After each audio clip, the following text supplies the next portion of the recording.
As a stock market investor, how can you pick those companies which will be successful and grow over the long term? Well, using a process called due diligence will help you to do so. Welcome to my new series where we talk all things due diligence. And today, episode 1, we are talking about the company overview.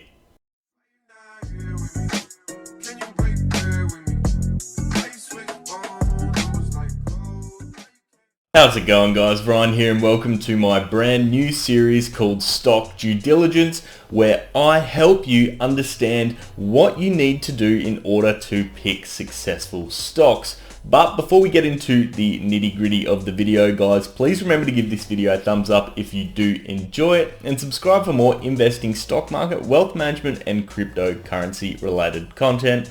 I'd also love to know your thoughts in the comments section below on due diligence and if you enjoyed today's episode. So without further ado, let's get straight into today's video.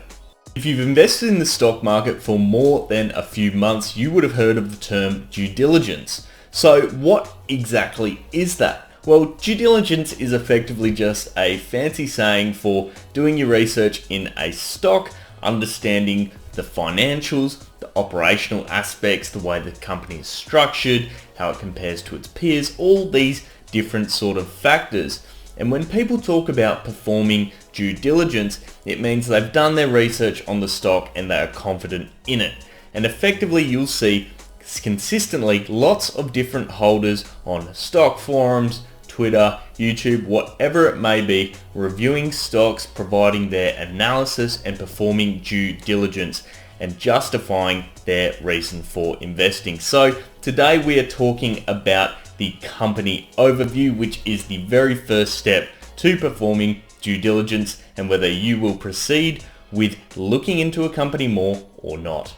So assuming you've found a stock that piques your interest, what is the first thing you should do? Well, effectively, you need to perform a company overview. Now, effectively, this is the process of due diligence where you gain a basic understanding of the company itself, what they're about, their status, what they're worth, all these different key factors. I'm going to break down a few of the key areas now that you should look into as an investor when performing step 1, the company overview. Here are 6 key factors that you'll want to consider when you're looking at the company overview. First and foremost, what is the type of company?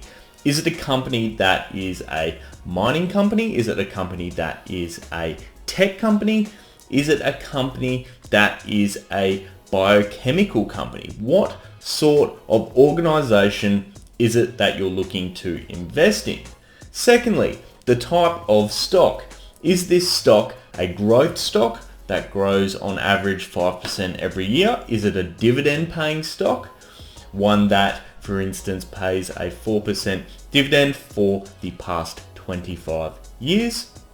Or is it a smaller stock that is a lot more risky and volatile that is going to increase in value very quickly or potentially decrease in value at the same rate? Number 3, the market cap, and we'll dive a bit more into this later on. How much is the company actually worth relative to the shares on issue and the share price? Also, what type of market cap is it? Is it a micro cap? Is it a small cap, medium cap, large cap? What sort of market cap is this stock that you're looking to invest in? Number 4, what is the locality of this company? Is it based in Australia? Is it based in the US? Is it based in Africa? Is it based specifically in Chile, for instance? These are the sort of things you need to consider when investing, because you can have an Australian organization that has all its operations in other countries, for example. Number 5, projects. And by projects, I'm referring to what are their current projects that this company is looking at. If you're looking to invest in a software company, is this sort of company a company that is in the fintech space, or is it a company in, the BSPS space? All these sorts of things. What are their projects? If you're looking at a mining company, this will be a gold mine. or it'll be an iron ore mine or a rare earths mine, or it could be an oil company which has oil projects. What sort of projects do they currently have, as well as what sort of projects are they looking to get into? Number 6, exchange listings. Is the ASX, for instance, the only exchange this company is listed on? If not, where else is this company listed? Is it listed on a US stock exchange? Is it listed on a European stock exchange, for instance? Take these things into consideration because they will affect the value and the ability to purchase these companies. Let's look at the first two considerations, the type of company and the type of stock. Now, what you should be looking for is stocks that align to your strategy. So your strategy should already be defined. And in my previous videos, I've shared that you should invest in organizations where you understand the landscape, the industry, the businesses, those sort of things, because automatically you have an advantage. So for instance, if you have an oil and gas background of 20 years, for instance, start looking at oil and gas organizations to kick it off with, because you understand what makes an oil and gas company successful because you've got the experience to understand the nuances of that stock. Secondly, what is the type of stock? If you're looking for low risk stocks, then you're looking for those dividend paying stocks that pay consistently year on year, or you're looking for growth stocks which are growing consistently year on year as well, which have relatively low volatility. If your risk profile is a bit higher, you'll be looking at more penny stocks, micro caps, small caps, organizations that could shoot up in value quickly over the period of a few years. So instead of looking for those 5% returns, instead you might be looking for 50%, 100%, 500% returns within the space of a couple of years. So take these things into consideration, but remember, these should have already been defined by your strategy. And yes, you can modify your strategy in order to accommodate for something that you may have found, but always refer back to it. The next thing you want to look at is the market cap and what category does the company you're investing in fit. And effectively, there are a few kinds of market cap. The first is a micro cap, and we always talk in terms of US dollars here. So these are companies which are typically worth less than 300 million USD. You've got then the next section, which is a small cap organization, which is 300 million to 2 billion. You've then got the medium cap or mid cap organizations, which are 2 billion to 10 billion. And then anything that exceeds 10 billion is known as a large cap. Now, how do you determine what market cap an organization or a stock you're investing actually is? Well, it's easy to look up, but if you want to perform the calculation yourself, it is quite simple.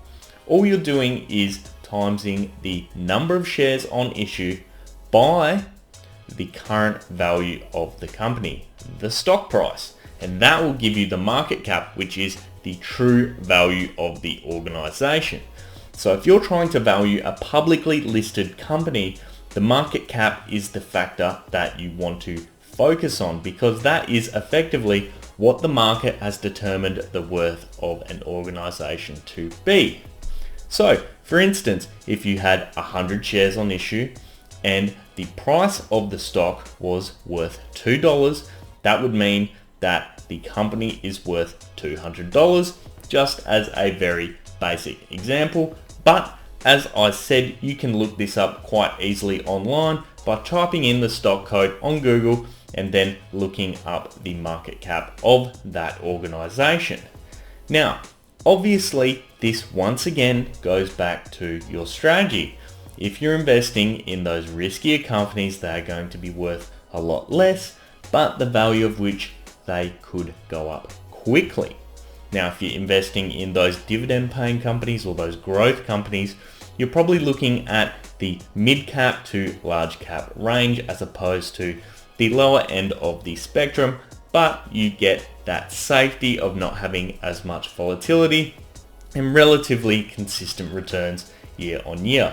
So make sure you do that market cap calculation straight away, as it is often an indicator of whether a company is under or overvalued, but in coming episodes we'll show you exactly how that works. The next two we need to look at are the locality and the ongoing projects. Now, why is the locality so important for starters? Well, it effectively determines what laws, what jurisdictions actually apply to the stock in question. So for instance, you may be operating in Canada and you have a gold mining company. That effectively means that that company is in a tier 1 gold mining jurisdiction, and effectively that means it is relatively safe, as opposed to a gold mining company in the Dominican Republic of Congo, for instance, which could ultimately be dangerous as the government is relatively unstable compared to their Canadian counterparts. Now, once again, you also want to look at projects. What projects does that organization have ongoing? Let's refer back to the gold mining example. Do they have projects around the world, both in Canada and in the Congo and other locations? Are they focused on one key area or one key resource? So for instance, just gold mining projects, or do they have a range of projects and tenements under their sleeve? Gold projects, copper projects, iron ore projects, lithium projects, all these cool different things. Make sure you understand what their current focus is, what their key projects are, and where they are operating. The last area you want to look at for the company overview is the exchange listings. And this isn't for the fact that you want to really understand where are they listed around the world. It's more, can you invest in this company through your current broker on the current exchange they operate on? So let me give you an example. If you are wanting to invest in an ASX listed company, but you have a Canadian broker and a Canadian account, you may not be able to do so because it isn't listed on a Canadian exchange. It is only listed on the Australian Stock Exchange. So as a result, you may be forced to either A, open a new account, B, check if the organization and the broker you operate through allows you to do international investments, or number 3, simply you may not be able to invest in that organization at all, or you're not willing to go to the effort and deal with the tax and other related issues that come with it, which is fair enough, and that means it's an easy one for you to scratch out immediately. But make sure you understand the exchanges that the stock is listed on so you can understand if you can invest in that company in the first place. The key takeout for the company overview is that you're just simply trying to understand the very bare basics of the company you're looking to invest in. And the reason for this is because typically when you're looking to invest in the stock market and you're either just starting out or you've got a bunch of money you're looking to invest, you'll have a plethora of different stocks. Now, what the company overview, step 1 of due diligence, allows you to do is really understand if you're interested in proceeding with an investment or more research and more due diligence in that stock.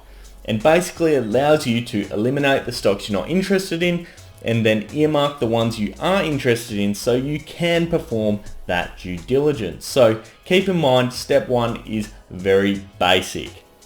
Now, I'll wrap up today's video there, guys. I hope you did enjoy it. Please remember to give the video a thumbs up if you did. And I'd love to know your thoughts down on the comments section below. If you enjoyed today's episode, it would be greatly appreciated if you let me know in the comments. And if you haven't done already, remember to subscribe to the channel for more investing, stock market, wealth management, and cryptocurrency videos. And with that, guys, I hope you have an awesome day. See you next time. Cheers.